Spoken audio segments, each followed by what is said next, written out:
7 News uncovering new details about the events surrounding a deadly shooting outside an Aurora church.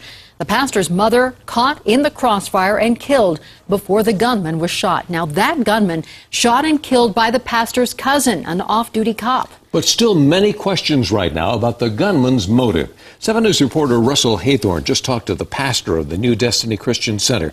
Russell, there are still questions about whether the shooting was random.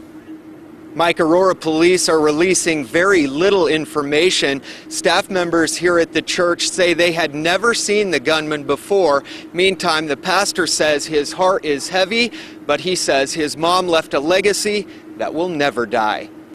She was a woman that was well loved.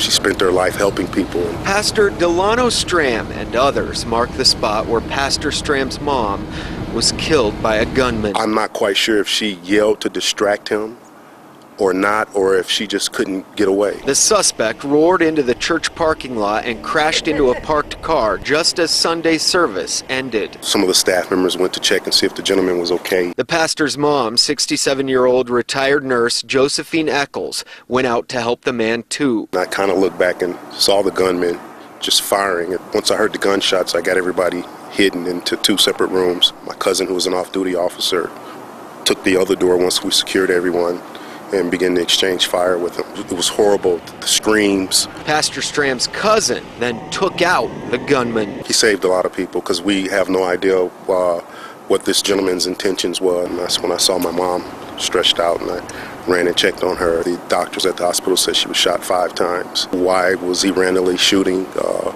67-year-old, not even 5-foot woman? Stram says his mother was a nurse for 30-plus years in Michigan and Colorado. This woman every year gave $30,000+ to different, nonprofits and organizations. She always made this statement, my money's God's and my body's God's. I'm devastated that my mom lost her life actually trying to help someone that took her life. Eccles died at Aurora South Medical Center, the very hospital she worked at for 9 years in the dialysis center. Police still haven't released the identity of the gunman. There is a vigil planned for here at the church at about 6 o'clock this evening. Live in Aurora, Russell Haythorn, 7 News. It's a tragic, tragic story. Russell, thank you. And neighbors are telling 7 News that gunman lived in an apartment complex right next to the church. They say he seemed upset for some reason and took off in a hurry in his car before ending up in that church parking lot.